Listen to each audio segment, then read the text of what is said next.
వందే శంభుముమాపతిం సురగురుం వందే జగత్కారణం వందే పన్నగభూషణం మృగధరం వందే పశూనాం పతిం వందే సూర్యశశాంకవహ్నినయనం వందే ముకుందప్రియం వందే భక్తజనాశ్రయం చ వరదం వందే శివం శంకరం. శ్రీ మహాగణాధిపతయే నమః. శ్రీ మహాసరస్వత్యై నమః. శ్రీ గురుభ్యో నమః. శ్రావణ మాసము ఈ ఆగస్టు 5వ తారీఖు నుండి ప్రారంభమవుతుంది. సెప్టెంబర్ 3 వరకు ఉంటుంది. ఈ శ్రావణ మాసం లోపల ద్వాదశ రాశుల వారికి ముఖ్యమైనటువంటి గ్రహాలు గురు, శని, రాహువు, కేతువు ఏ విధంగా ఉన్నారు, ఏ స్థానాలలో సంచరిస్తున్నారు, ఆ గ్రహాల యొక్క ఫలితాలు ఎలా ఉండబోతున్నాయి, వాటికి సంబంధించినటువంటి పరిహారాలు, సూచనల గురించి మనం తెలుసుకుందాం.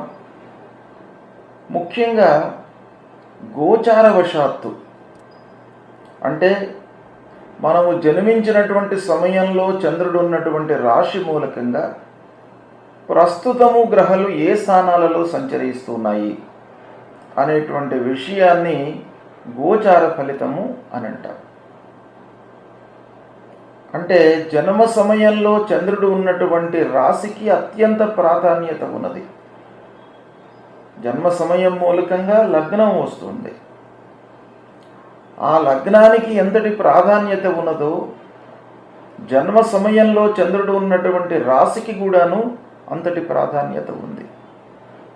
ఎందుకంటేను మనస్సుకు సంబంధించినటువంటి కారకత్వాలన్నీ కూడాను చంద్రుడికి ఆధీనంలో ఉంటాయి. మనస్సు ప్రధానమైనటువంటి ఒక అంశం. మనస్సే మనిషిని అన్ని కార్యక్రమాలను చేయిస్తుంది. శుభాలు, అశుభాలు, మంచి చెడులు ఇవన్నిటికీ కూడాను మనకు మనస్సు అనేటువంటిది ఒక ప్రేరణగా పనిచేస్తుంది. కనుక మనస్సు చాలా ముఖ్యమైనటువంటిది. దానికి ఆధీనమైనటువంటి గ్రహ చంద్రుడు. అంటే దాన్ని ఆధిపత్యానికి ఉన్నటువంటి గ్రహ చంద్రుడు. కనుక ఆ చంద్రుడు ఉన్నటువంటి రాశి జన్మరాశి. అయితే మనకు గోచార రీత్యా ఇప్పుడు మేషరాశి వారికి గురు భగవానుడు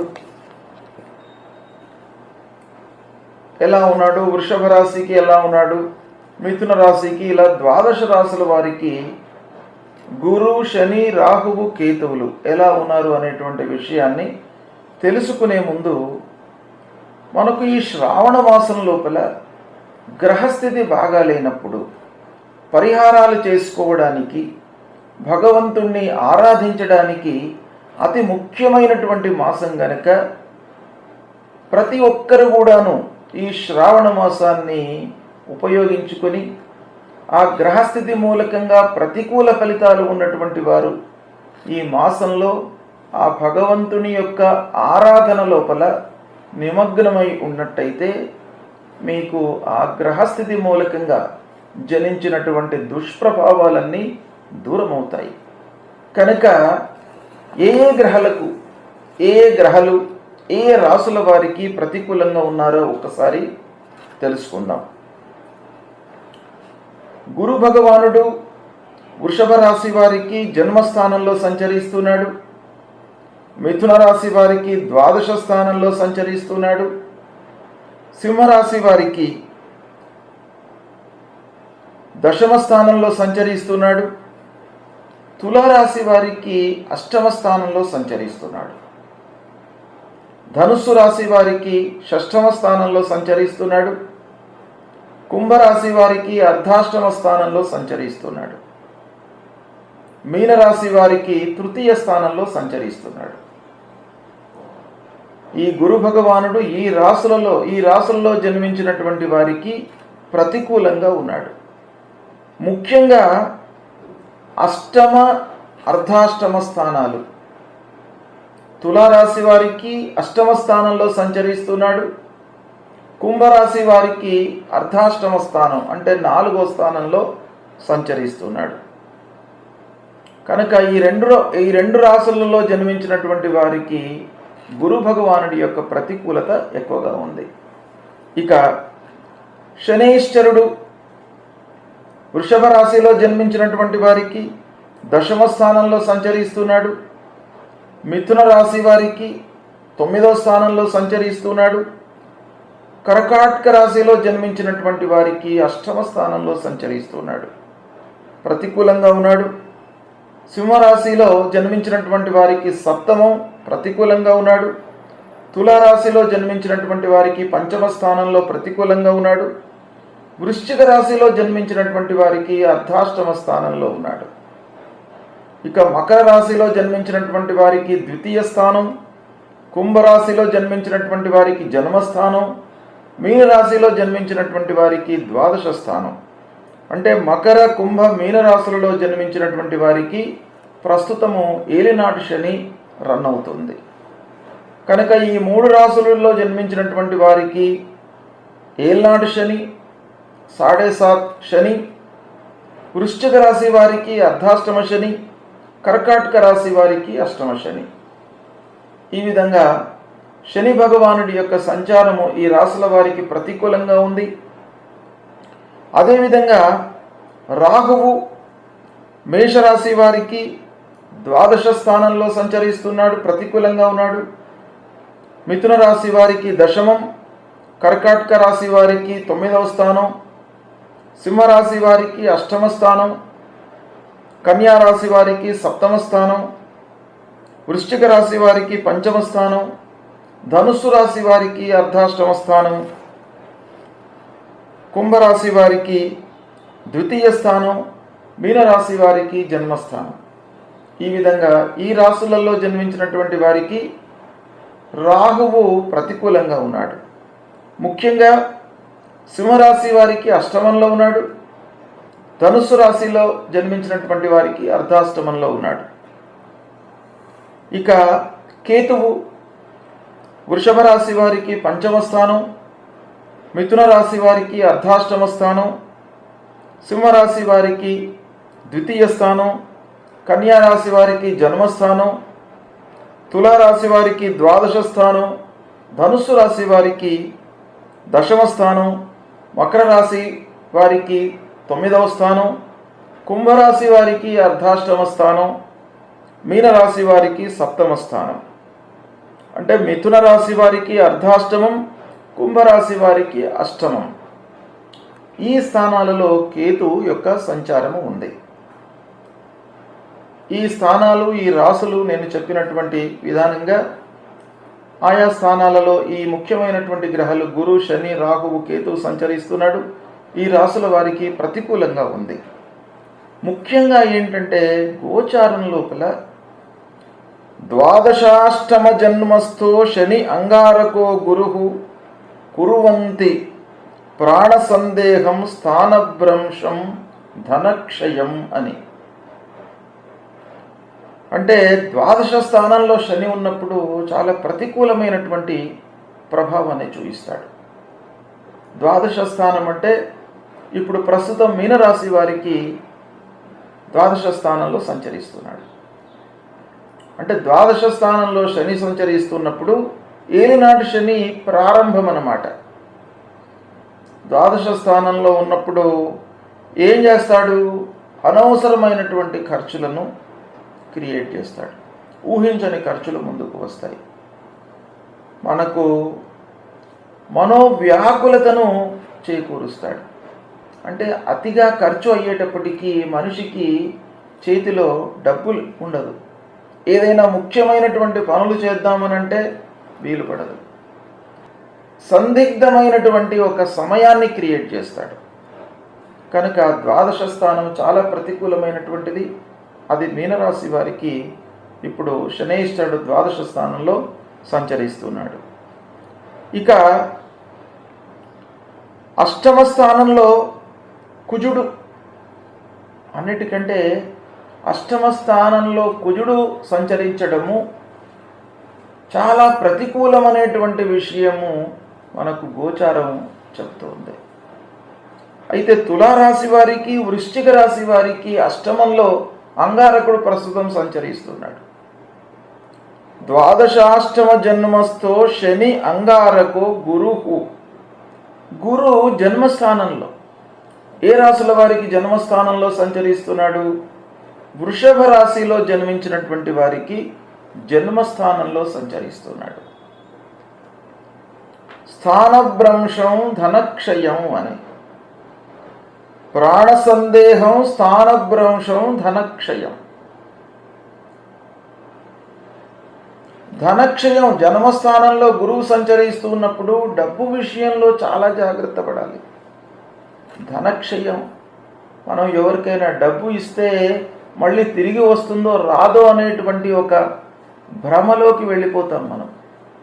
రాదు అనేటువంటి ఒక భ్రమ కలగడం మూలకంగా భయాందోళనలకు గురి అయ్యేటువంటి అవకాశాలు ఉంటాయి. ఇక అష్టమ స్థానంలో అంగారకుడు సంచరిస్తున్నాడు. ఏ రాశుల వారికి? తులా వృశ్చిక రాశుల వారికి. స్థానభ్రంశం ఉన్నటువంటి స్థానం నుండి మనం కొంచెం తగ్గి మెదలవలసినటువంటి స్థితి ఏర్పడుతుంది. అంటే ఉన్నటువంటి పదవి పోవడము, ఉన్నటువంటి ఉద్యోగం పోవడము, ఉన్నటువంటి స్థితి నుండి మనము ఒక దానికంటే తక్కువ మోతాదులో ఉన్నటువంటి స్థితిలోకి వెళ్ళడం, ఇలాంటివి తులా వృశ్చిక రాశి వారికి జరిగే అవకాశాలు ఉన్నాయి. ద్వాదశ స్థానంలో శని మీన రాశి వారికి సంచరిస్తున్నాడు కనుక ప్రాణ సందేహం, అనేకమైనటువంటి ఆలోచనల మూలకంగా శారీరక ఇబ్బందులు, వృధా ఖర్చులు, ఇలాంటివన్నీ కూడాను మీనరాశి వారికి గోచరిస్తున్నాయి. ముఖ్యంగా అర్ధాష్టమ, అష్టమ, జన్మ ఈ స్థానాలలో సంచరిస్తున్నటువంటి గురు, శని, రాహువు, కేతువు గ్రహాల మూలకంగా మనకు దుష్ప్రభావము, ప్రతికూల ఫలితాలు కలిగేటువంటి అవకాశాలు మెండుగా ఉంటాయి. కాబట్టి ఈ స్థానాలలో సంచరిస్తున్నటువంటి గ్రహాలు ఏ రాశుల వారికైతే ఉన్నాయో, ముఖ్యంగా మళ్ళీ ఒక మారు నేను మీకు చెప్తాను. కుంభరాశి వారికి అర్ధాష్టమంలో ఉన్నాడు గురు, తులారాశి వారికి అష్టమంలో ఉన్నాడు, వృషభ రాశి వారికి జన్మస్థానంలో ఉన్నాడు గురు, ఈ 3 రాశుల వారికి. అలాగే అర్ధాష్టమ స్థానంలో వృశ్చిక రాశి వారికి శని భగవానుడు, కర్కాటక రాశి వారికి అష్టమ స్థానంలో శని భగవానుడు, మకర, కుంభ, మీన రాశుల వారికి ఏలినాటి శని ఉన్నారు. తర్వాత సింహరాశి వారికి అష్టమంలో రాహువు, అర్ధాష్టమ స్థానంలో ధనుస్సు రాశి వారికి అర్ధాష్టమ స్థానంలో రాహువు, ఇక మీన రాశి వారికి జన్మస్థానంలో రాహువు, మిథున రాశి వారికి అర్ధాష్టమంలో కేతువు, కుంభరాశి వారికి అష్టమంలో కేతువు, కన్యా రాశి వారికి జన్మస్థానంలో కేతువు. ఈ విధంగా గ్రహస్థితి ఓవరాల్గా ఉంది. ఈ రాశులలో జన్మించినటువంటి వారికి నేను చెప్పినటువంటి ఫలితాలు, దుష్ట ఫలితాలు, ప్రతికూలమైనటువంటి ఫలితాలు ఉండే అవకాశాలు ఉన్నాయి.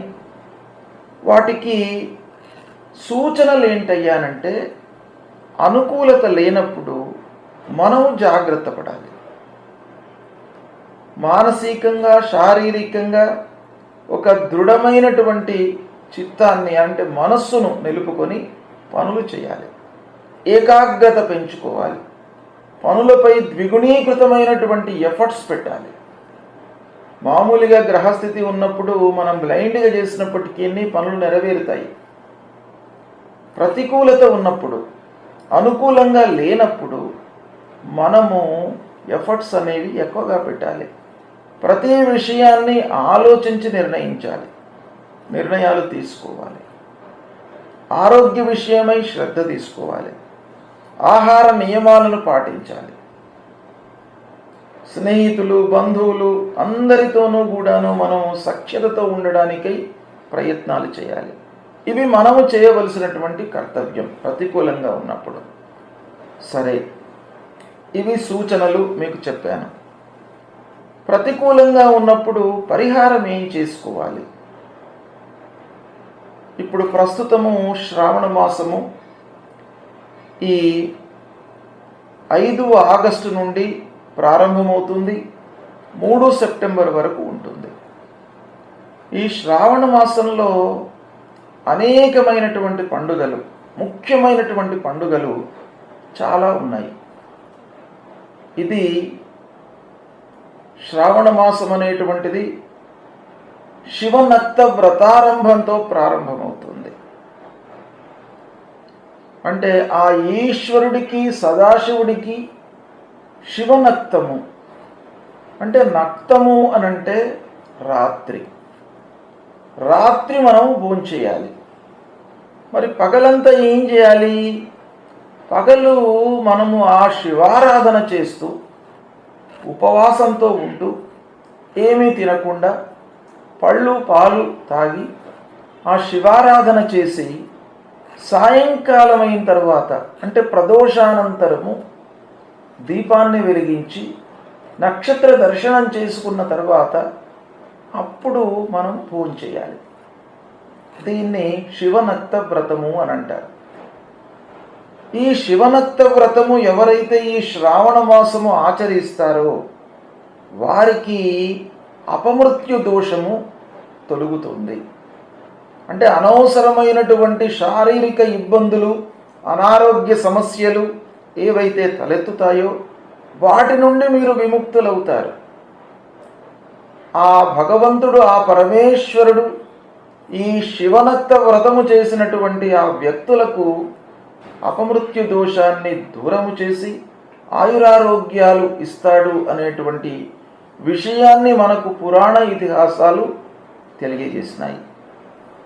ఎందుకంటే వేదము ప్రతిపాదితమైనటువంటి కర్మకాండ అందరూ చేయలేరు కనుక మళ్ళీ పురాణ ఇతిహాసాలు కూడాను ప్రతి మానవుడికి కూడాను అందుబాటులో ఉంటూ అందుబాటులో ఉండేటువంటి కర్తవ్యాలను కూడాను మనకు ఇతిహాసాలు, పురాణాలు చెప్పినవి. వాటిని ఆచరించడం మూలకంగా సామాన్య జనులు కూడాను మనకు ప్రతికూలమైనటువంటి ఫలితాలను అధిగమించి సుఖమయమైనటువంటి జీవితాన్ని కొనసాగించడానికి అవకాశము ఉంది. ఇక ఈ శ్రావణ మాసము, ఇప్పుడు రాబోయేటువంటి శ్రావణ మాసము కొన్ని ప్రత్యేకతలు ఉన్నాయి. సోమవారంతో ప్రారంభమవుతుంది. సోమవారము శంకరుడికి, పరమేశ్వరుడికి అత్యంత ప్రీతికరమైనటువంటి వారం. చంద్రుడు అధిష్టాన దేవత సోమవారానికి. చంద్రుడు, చంద్రమౌళి అనేటువంటి పేరు సదాశివుడికి, పరమేశ్వరుడికి ఉంది. అంటే చంద్రవంకను, చంద్రుణ్ణి ధరించినటువంటి వాడు. ఆ శిఖ లోపల చంద్రుడు ఉన్నటువంటి భగవంతుడు పరమేశ్వరుడు గనక ఆ సోమవారము అత్యంత ప్రీతికరమైనటువంటిది కనుక సోమవారము ఎవరైతే కనీసము ఈ 30 రోజులు శ్రావణ మాసం మొత్తం కూడాను శివనక్త వ్రతము చేసేటువంటి ఓపిక లేనటువంటి వాళ్ళు, శారీరకంగా అనుకూలత లేనటువంటి వాళ్ళు ఏం చేయాలి? ఈ సోమవార వ్రతాన్నైనా కూడాను పాటించండి. ప్రతి సోమవారము శివాలయానికి వెళ్ళండి, శివుణ్ణి ఆరాధించండి. ఏకభుక్తము, ఉపవాసము. ఉపవాసం అంటే భగవంతుడి యొక్క సన్నిధిలో ఉంటూ భగవంతుణ్ణి స్మరించడము, కీర్తించడము, స్తోత్రం చేయడము. అలాంటి ఉపవాసము ఆచరించండి. ఏకభుక్తం, ఒకేసారి భుజించి, అంటే మధ్యాహ్నం కానీ సాయంకాలం కానీ ఒక్కసారి మట్టుకే భోజనం చేయాలి. మిగతా సమయాల్లో పళ్ళు పాలు తీసుకొని ఆ మిగతా సమయంలో భగవంతుణ్ణి ఆరాధించడం అనేటువంటిది ఏకభుక్త వ్రతం. ఉపవాసము ఏకభుక్తము, నక్తవ్రతము, అయాచితము అనేటువంటివి మనకు శాస్త్రంలో చెప్పబడినవి. ఇవి ఆచరించడం మూలకంగా భగవంతుడి యొక్క అనుగ్రహము కలుగుతుంది. అయితే ఇవన్నీ కూడాను ఆచరించాలి ఏకకాలంలో అని కాదు. మీకు శారీరకంగా ఏది మీకు అనుకూలమైతే దాన్ని ఆచరించండి.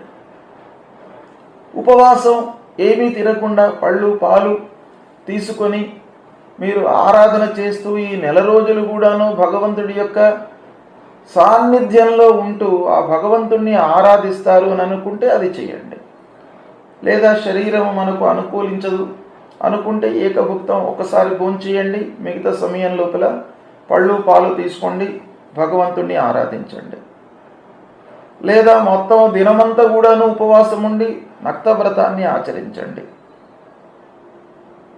ఇలా మీకు ఏది అనుకూలమైతే అది చెయ్యండి. ఈ 5 సోమవారాలు ప్రత్యేకంగా ఈ శ్రావణ మాసంలో వచ్చినాయి కనుక ఈ 5 సోమవారాలు కూడాను మీరు శివాలయానికి వెళ్ళి ఆ భగవంతుడి పైన ఓం నమః శివాయ అనేటువంటి ఆ మూలమంత్రం దాంతో ఆ భగవంతుడి పైన నీళ్లు పోసినట్టయితే, అభిషేకం చేసినట్టయితే, అభిషేక ప్రియో శివ, శంకరుడికి అభిషేకం అనేటువంటిది చాలా ప్రీతికరమైనటువంటిది. కాబట్టి కేవలం మీరు హరహర మహాదేవ అంటూ శంకరుడి పైన నీళ్లు పోసినట్టయితే ఆ శంకరుడు తృప్తి పడతాడు. తృప్తిపడి మిమ్మల్ని అనుగ్రహిస్తాడు, అపమృత్యు దోషాన్ని నివారిస్తాడు, ఆపదల నుండి కాపాడుతాడు, ఆయురారోగ్య ఐశ్వర్యాలను ఇస్తాడు. కాబట్టి ఈ సోమవార వ్రతాన్ని ఆచరించండి. ఇక ఈ శ్రావణ మాసంలో రెండవ ముఖ్యమైనటువంటిది శివముష్టి వ్రతము అనేటువంటిది ప్రధానంగా ఈ శ్రావణ మాసంలో సోమవారం నాడు చేస్తారు. ఈ శివముష్టి వ్రతం ఏంటయ్యానంటే సంతానము కొరకై చేసేటువంటి వ్రతం. ఎవరికైతే సంతానము కాలేదో, సంతానము కొరకు ఎదురు చూస్తున్నారో వాళ్ళు తప్పకుండా ఈ 5 సోమవారాలు శివముష్టి వ్రతాన్ని ఆచరించినట్టయితే సత్సంతానము కలుగుతుంది, శీఘ్రంగా మీకు సంతాన ప్రాప్తి అవుతుంది అనేటువంటి విషయాన్ని మన పురాణ ఇతిహాసాలు చెప్తున్నాయి. శివముష్టి వ్రతం ఎలా చేయాలి, దాని విధానం ఉంది. అందులో సూక్ష్మంగా ఏంటంటే ఉపవాసం ఉండి శివాలయానికి వెళ్ళి ఆ పరమేశ్వరుడి పైన, ఇది ముష్టి అంటే ఈ పిడికిలి అన్నమాట, పిడికిలితో మీరు గోధుమలు తీసుకోండి. గోధుమలు తీసుకొని ఒక 5 సార్లు ఓం నమః శివాయ హరహర మహాదేవ హర అంటూ 5 సార్లు ఆ శంకరుడిపై గోధుమలు 5 సార్లు ఉంచి నమస్కారం చేసుకొని ఒక బిల్వపత్రాన్ని సమర్పించినట్టయితే మిమ్మల్ని భగవంతుడు రక్షిస్తాడు, శీఘ్రంగా మీకు సంతాన ప్రాప్తిని కలిగిస్తాడు. కనుక ఈ శివముష్టి వ్రతము ఆచరించండి. మనస్సుతో అంటే ఏకాగ్రతతో చేయండి.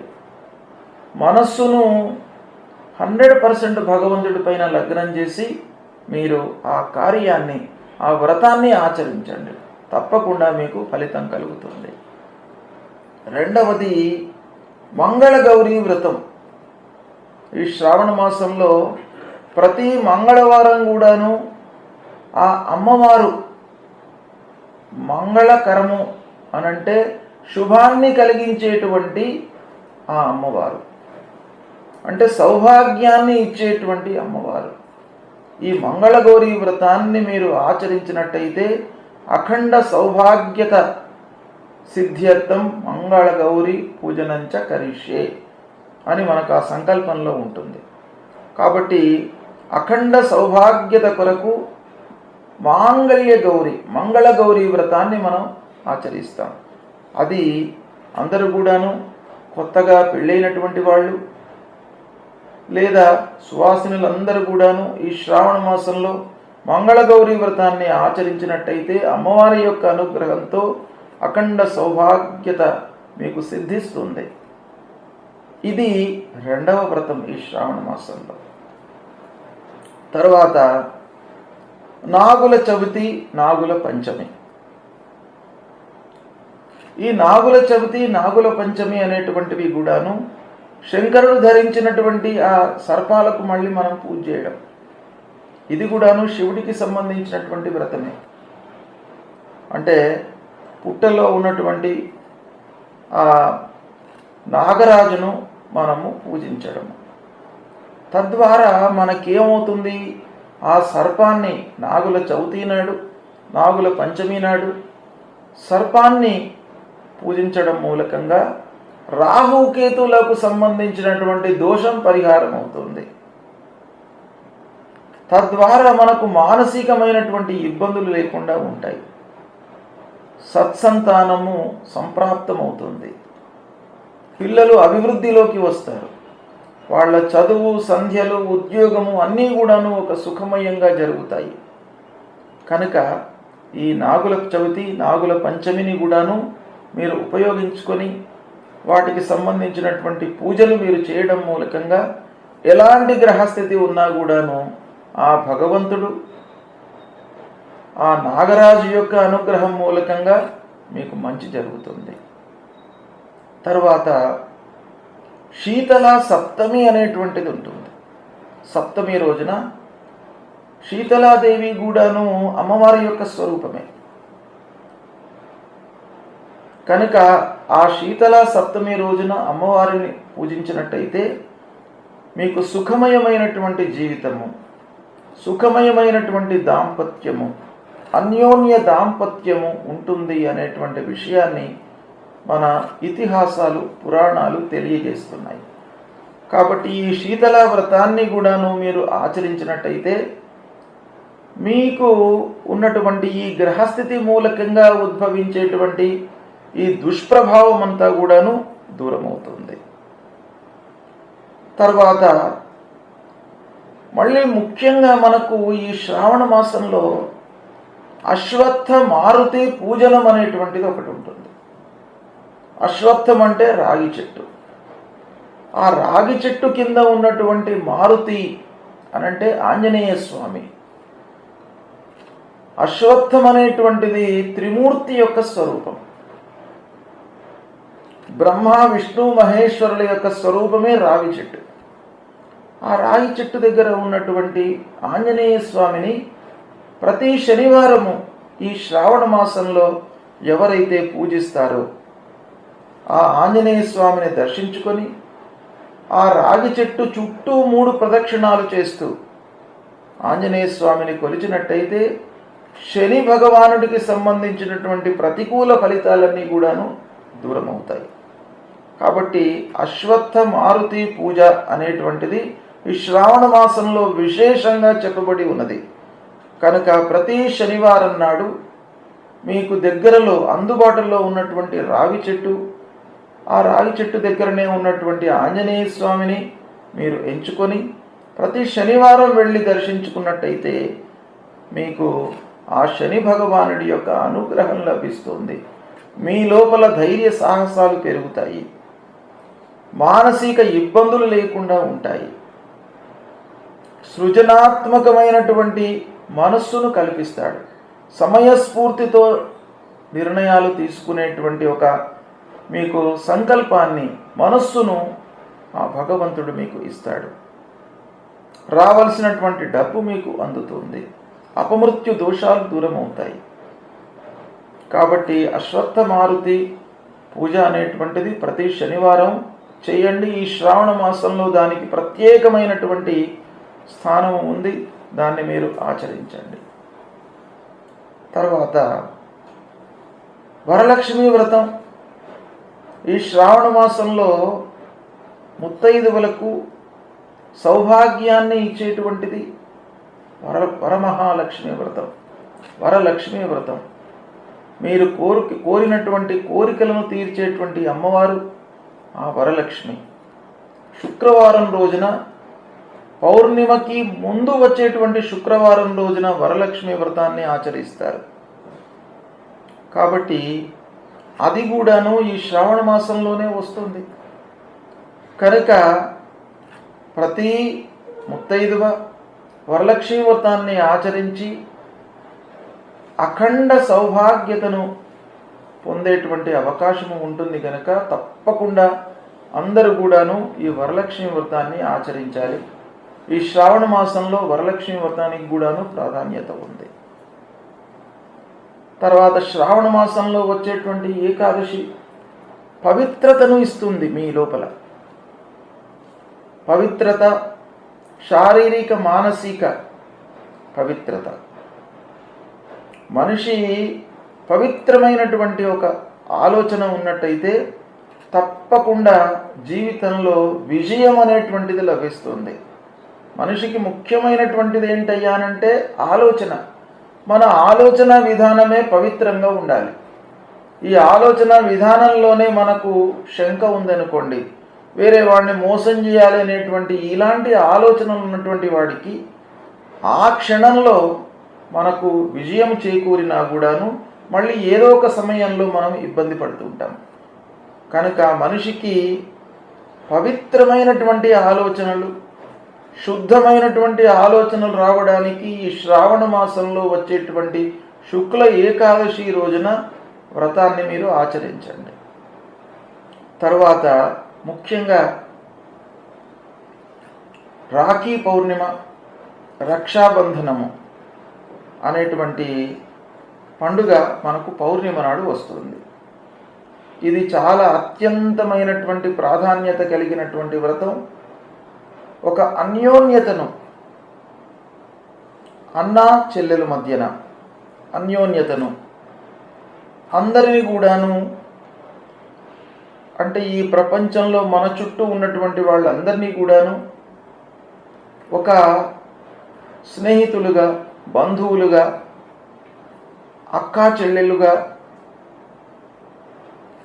చూసేటువంటి ఒక పవిత్రమైనటువంటి ఒక విధానము ఈ రక్షాబంధనంలో ఉంది. కాబట్టి ఈ రక్షాబంధన కార్యక్రమాన్ని కూడాను మీరందరూ ఆచరించినట్టయితే మీ లోపల ఒక మనస్సు అనేటువంటిది పవిత్రత వస్తుంది. కాబట్టి ఈ రక్షాబంధన కార్యక్రమం కూడాను ఈ శ్రావణ మాసంలో మనకు చెప్పబడి ఉన్నది. దీన్ని ఆచరించడం మూలకంగా మీ లోపల ఒక పవిత్రత ఏర్పడుతుంది. శుద్ధ మనస్సులై ఉంటారన్నమాట. తర్వాత అన్యోన్యత, ప్రేమ భావము, స్నేహభావము, ఇవన్నీ కూడాను మీకు కలిగేటువంటి అవకాశాలు ఈ రాఖీ పౌర్ణిమ, రక్షాబంధనంతో ఏర్పడతాయి.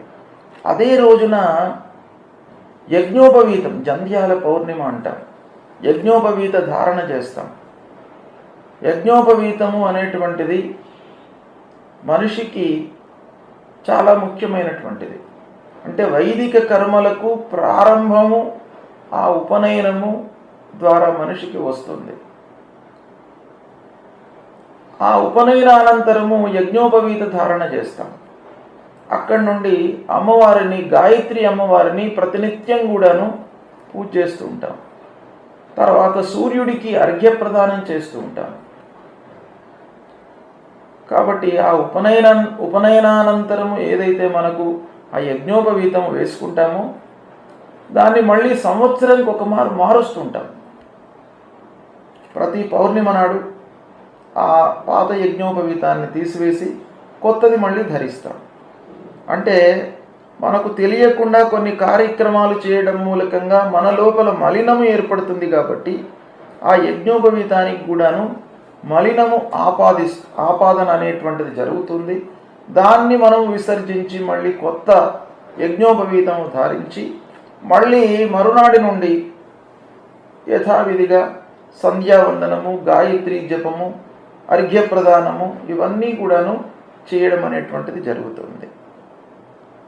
తర్వాత సామూహిక గాయత్రి జపము అనేటువంటిది కూడాను శ్రావణ మాసంలో చెప్పబడి ఉంది. అంటే గాయత్రి మంత్రం లోపల చాలా మాహాత్మ్యం ఉంది. కాబట్టి గాయత్రి మంత్రం జపించుకున్నట్టయితే మీ లోపల ఒక వర్చస్సు ఏర్పడుతుంది.